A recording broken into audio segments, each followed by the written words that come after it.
Սիմոնյան Ալ Ջազիրային տված հարցազրույցում Ալիևն ասել է, որ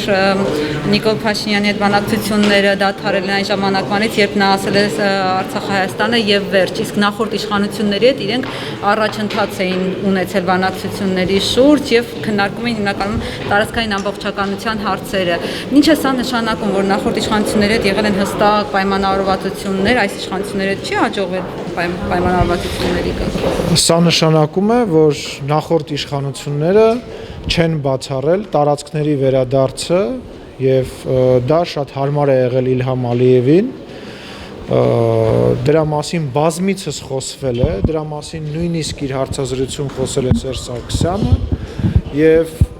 ես կարծում եմ հայ ժողովուրդը պետք է միայն ուրախ լինի, որ Ալիևի համար Փաշինյանը հարմար բանակցող չէ, որտեվ Փաշինյանը ներկայացնում է եւ ներկայացնելու է հայ ժողովրդի շահերը եւ հայ ժողովրդի հարմարավետությունը։ Պարոն Սիմոնյան, ինչ սպասել Ադրբեջանի եւ Հայաստանի ԱԳՆ նախարարների Ռուսաստան մեկնելու, ինչ որ հանդիպում կազմակերպելու հետ կապված, ինչ սպասենք այդ հանդիպումից։ Նախ ես ուզում եմ մենք երկու բան արձանագրենք, որը շատ կարեւոր է։ Առաջինը, որ սա հումանիտար առաջարկ է, որը եղել է Ռուսաստանի Դաշնության կողմից, սա շատ կարևոր է, եւ երկրորդ արձանագրումը, որը շատ կարևոր է, մենք այսօր գտնվում ենք պատերազմի մեջ թուրք-ադրբեջանական զինված ուժերի եւ քաղաքական ուժերի դեմ։ Սա ամենակարևոր արձանագրումն է, որ մենք պետք է գիտակցենք եւ մեր քաղաքացիները պետք է գիտակցեն։ Ինչ սպասել, մշտապես պետք է սպասենք, հույս ունենանք, որ լավագույն տարբերակով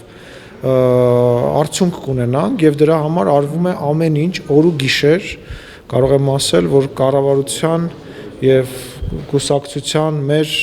աշխատանքը ոչ ժամ ոչ պատարակ ունի, մեր կոնսուլտացիաները, մեր հանդիպումները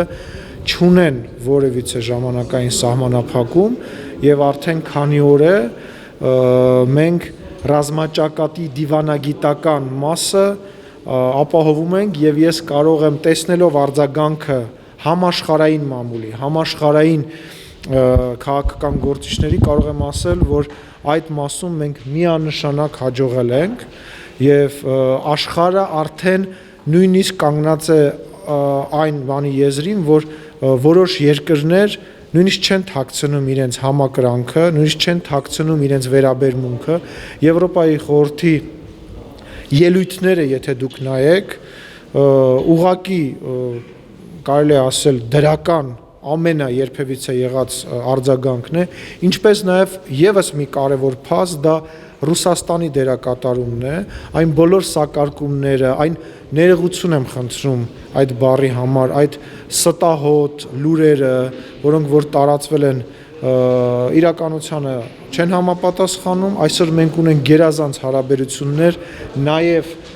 երկրների ղեկավարների մակարդակով եւ դա ակնհայտ է եւ շոշափելի է, պետք է սպասենք, որ կետից պետք է վերադառնանք բանակցությունների սեղան, կա կոնկրետ ձեզ գծված այդ կետը։ Ես կարծում եմ դրա մասին խոսելը վաղ է, բայց որևիցե միակողմանի զիջում, տարածքներ, ինչ որ որի մասին խոսացվել է նախկին իշխանությունների կողմից, այդ ֆորմատները այս պայդրությամբ չեն քննարկվում ու չեմ էլ կարծում, որ նման բան կարող է քննարկվել։ Մենք պետք է գիտակցենք, որ բավականին երկար ժամանակ Հայաստանի Հանրապետությունը, Արցախի Հանրապետությունը մի անձնյա մենակ պայքարել է համաշխարհային տերորիզմի, աշխարհի մեծագույն բանակի Ադրբեջանի դեմ եւ փառք մեր զինվորներին, փառք մեր սպաներին, փառք մեր ժողովրդին, որ կարողանում է հոգեբանորեն, մարդկայնորեն,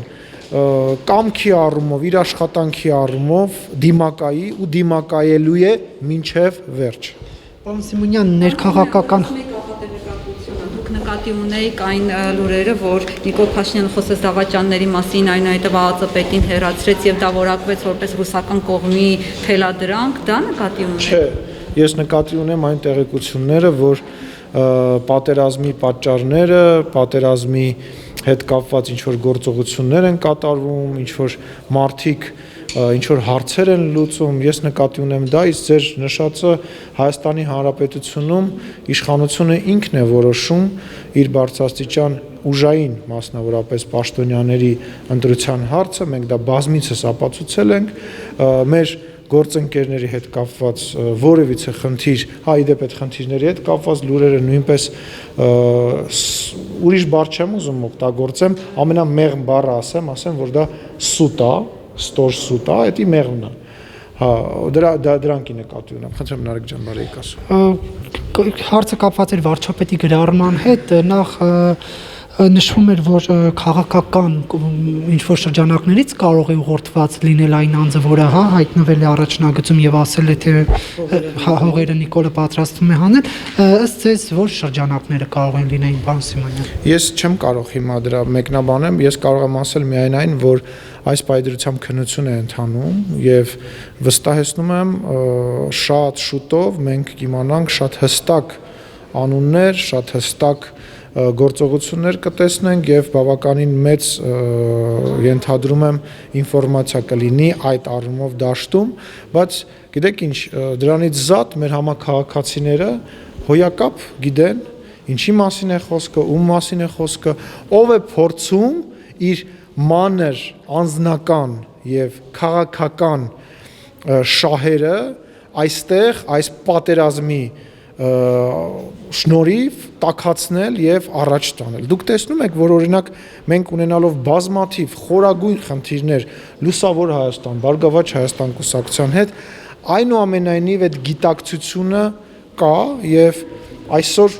քննարկումները ցույց են տալիս, որ միասնականություն կա, բայց կան մարդիկ, որոնք որ փորձում են եւ փորձելու են։ Սիմոնյան, ինչու աշխատանքից հեռացվեց ազգային անվտանգության ծառայության տնօրենը, պաշտոնապես որևէ բացատրություն չի տրվել, արդյոք ձախողել է Քարամյանը իր աշխատանքը, արդյոք չի արդարացրել։ Ես չեմ կարող այդ հարցին պատասխանել եւ կարող եմ ասել, որ վստահ եղեք, որ որևիցե արտաքին գործոն չի կարող պատճառ հանդես գալ, միայն դա կարող եմ ասել։ Ես չեմ կարող դժգոհ լինել կամ դժգոհ չլինել։ ԱԱԾ-ի տնօրենը